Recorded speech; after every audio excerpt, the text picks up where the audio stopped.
ला सकते हो। पहला एकदम पॉजिटिविटी, आपको पॉजिटिव रहना है in any how, in any condition, in any ना खड़ा हो, क्योंकि यहीं से हमको जो सोसाइटी में है, जो मेरा स्कूल्स में है कि नहीं, जो मेरा रिलेशनशिप्स में है, वहां यहीं से हमको क्या मिलता है, यहां से हमको प्राउड फीलिंग होता है। क्या फीलिंग होता है? प्राउड फीलिंग होता है और बहुत इज्जत मिलता है यार 95% वाले लड़कों को। मैं आप लोगों से एक ही प्रश्न पूछना चाहता हूं कि कौन सा ऐसा विद्यार्थी होगा जो बोर्ड एग्जाम दे रहा है और वो नहीं चाहता हो कि उसका 95% आए?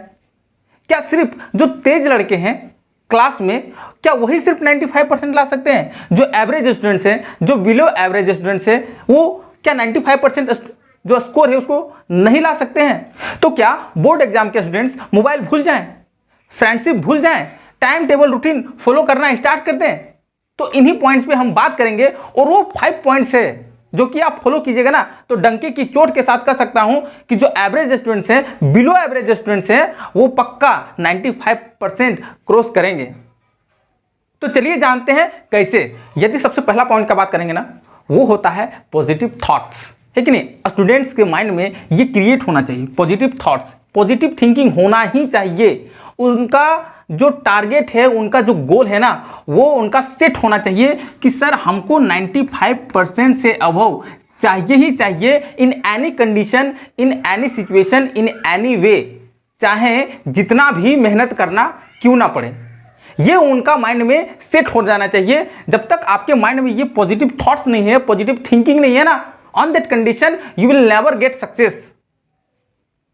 तो ये पॉजिटिव मेंटेलिटी आपका माइंड में सेट होना चाहिए भाई, तभी आप 95% के सर्कल में खड़ा हो पाओगे। क्लियर है?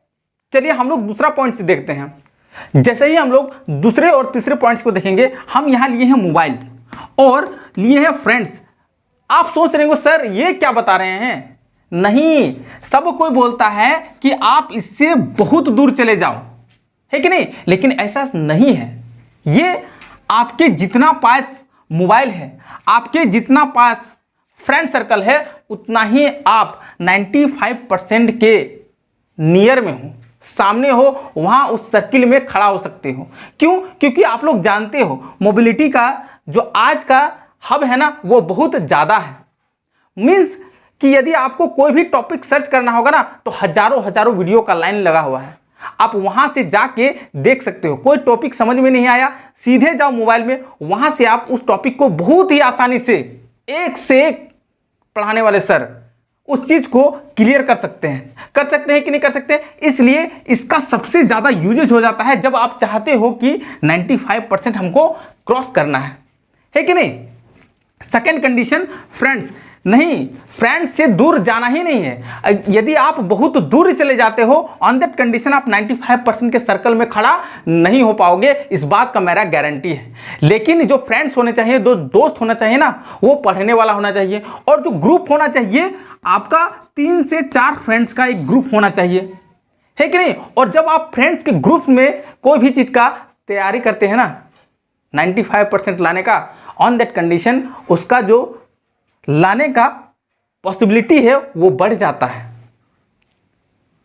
बहुत सारा लॉट ऑफ क्वेश्चन अराइज होता है वहां पे, और ऑन दैट टाइम क्या होता है कि आप उस क्वेश्चन को क्या करते हैं, जवाब ढूंढते हैं, जवाब देते हैं, आंसर को क्लियर आउट होता है।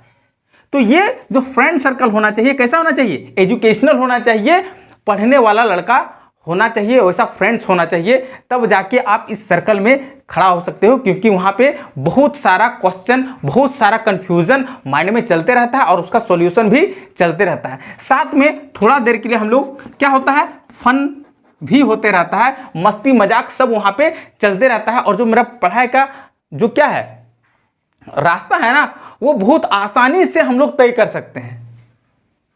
उसमें हम लोग को एलोन फीलिंग नहीं होगा, कुछ अकेला महसूस नहीं होगा। इसलिए ये दोनों का बहुत ज्यादा इंपॉर्टेंस है on the condition of 95% score. चलिए हम लोग अब देखते हैं कि फोर्थ वन में क्या रखे हैं, ठीक है ना? जैसे ही हम लोग फोर्थ पॉइंट के अबाउट में डिस्कस करेंगे, बहुत ज्यादा इंपॉर्टेंट और बहुत ज्यादा लॉजिक हो जाता है। टाइम टेबल और रूटीन, सर आप इसका फॉलो कीजिएगा, तभी 95% के स्कोर में खड़ा हो पाइएगा, इस सर्किल में रह पाइएगा, एवरेज स्टूडेंट जो है इन कर पाएगा। लेकिन ऐसा कोई कंडीशन नहीं है। ऐसा कोई कंडीशन नहीं है। अब ऐसा थोड़ी ना है कि हमको 5 बजे सुबह उठना है, उस दिन मैथ ही पढ़ना है तो डेली मैथ पढ़ना है, 1 घंटा के बाद ब्रश करना है। नहीं, विदाउट टाइम टेबल का पढ़ो। जो चीज़ जब पढ़ाई में मन नहीं लगता है तो क्या होता है, पढ़ाई में मन नहीं लगता है क्या होता है, जो इजी सब्जेक्ट है क्या होता है, जो इजी सब्जेक्ट है उसको आप पढ़ो, आपका पढ़ाई में मन लगना स्टार्ट हो जाएगा।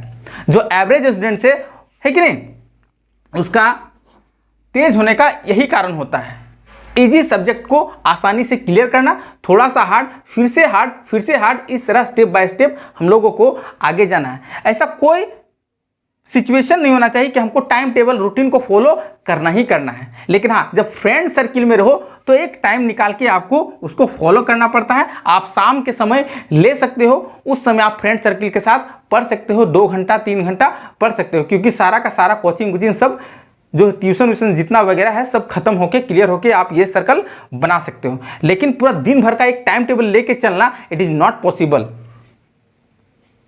Is that clear? तो इसमें भी ज़्यादा टेंशन लेने की ज़रूरत नहीं है। आप एक स्टेप बाय स्टेप पढ़ना स्टार्ट करो, चीज़ों को रटो नहीं, चीज़ों को समझो। टाइम टेबल में चीज़ों को रटा जाता है कि नहीं। हमको 5 बजे उठना है, 5:05 में बाथरूम जाना है, 5:10 में ब्रश करना है कि नहीं, 5:15 में एकदम किसी भी हालत में पढ़ने के लिए बैठ जाना है, तो it is not possible in any time. Clear है? नेक्स्ट जो हम लोग 5th पॉइंट देखेंगे ना, बहुत ज़्यादा इंपॉर्टेंट, सारा का सारा यहीं पे आके रुक जाता है 5th पॉइंट में, तभी जाके आप सक्सेसफुल हो पाओगे। जो मैंने 5th पॉइंट लिया है वो है बहुत ही शानदार टॉपिक है, एक रिवीजन। क्योंकि इतना जान लो प्रैक्टिस, जो मेरा प्रैक्टिस है max a man perfect, max a man perfect. जितना ज़्यादा प्रैक्टिस उतना ज़्यादा परफेक्टनेस की ओर जो इंसान है वो बढ़ता चला जाता है, एक्सपीरियंस बढ़ता चला जाता है। इसलिए रिवीजन ज़रूरी है। रिवीजन क्या है? ज़रूरी है। आप खुद से नोट्स बनाओ और उसी नोट्स से आप तैयारी करो। एनसीईआरटी का जो क्वेश्चन है उसको फॉलो गारंटी के साथ करना है।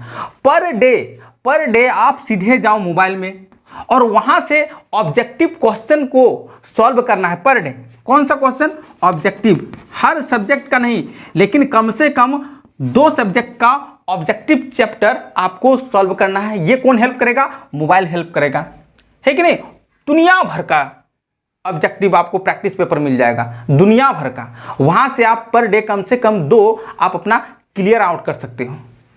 तो है कि नहीं मोबाइल, है कि नहीं। और उससे मेरा क्या होता है? रिवीजन। एक क्वेश्चन का बार बार आना, एक प्रैक्टिस पेपर किए, फिर दूसरा में किए, फिर तीसरा में किए, तो बार बार आना, वो क्या कहलाता है? प्रैक्टिस। यानी कि जो मेरा प्रैक्टिस हो रहा है वो हमको परफेक्टनेस की ओर ले जा रहा है। क्लियर है?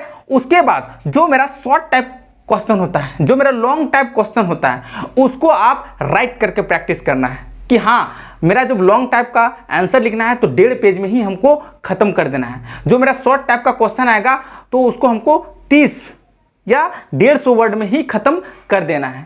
तो ये एक प्रैक्टिस है। आप जितना बार राइट करोगे उतना बार आपका प्रैक्टिस बढ़ते जाएगा, तभी आप 95% के सर्कल में आ सकते हो। तो रिवीजन एकदम जरूरी है। और रिवीजन कहाँ से करना है? सर आपको नोट्स से करना है, जो आपका नोट्स होगा उससे करना है। एनसीईआरटी पूरा क्वेश्चन आंसर आपका क्लियर होना चाहिए, तभी आप 95% के सर्कल में आके खड़े हो सकते हो। ठीक है, तो आई होप ये जो मेरा 5 पॉइंट्स है, जो 5 पॉइंट्स का जो टिप्स है, जो आप फॉलो कीजिएगा ना, तो डंके की चोट के साथ मैं कह सकता हूँ कि आप 95% का जो स्कोर है उस सर्कल में आप आके खड़ा हो जाओगे। और क्यों ना खड़ा हो? क्योंकि यहीं से हमको जो सोसाइटी में है, जो मेरा स्कूल्स में है कि नहीं, जो मेरा रिलेशनशिप्स में है, वहाँ यहीं से हमको क्या मिलता है? यहाँ से हमको प्राउड फीलिंग होता है। क्या फीलिंग होता है? प्राउड फीलिंग होता है और बहुत इज्जत मिलता है यार 95% वाले लड़कों को। क्लियर है ना? तो फिर मिलते हैं नेक्स्ट वीडियो में, तब तक के लिए बाय बाय।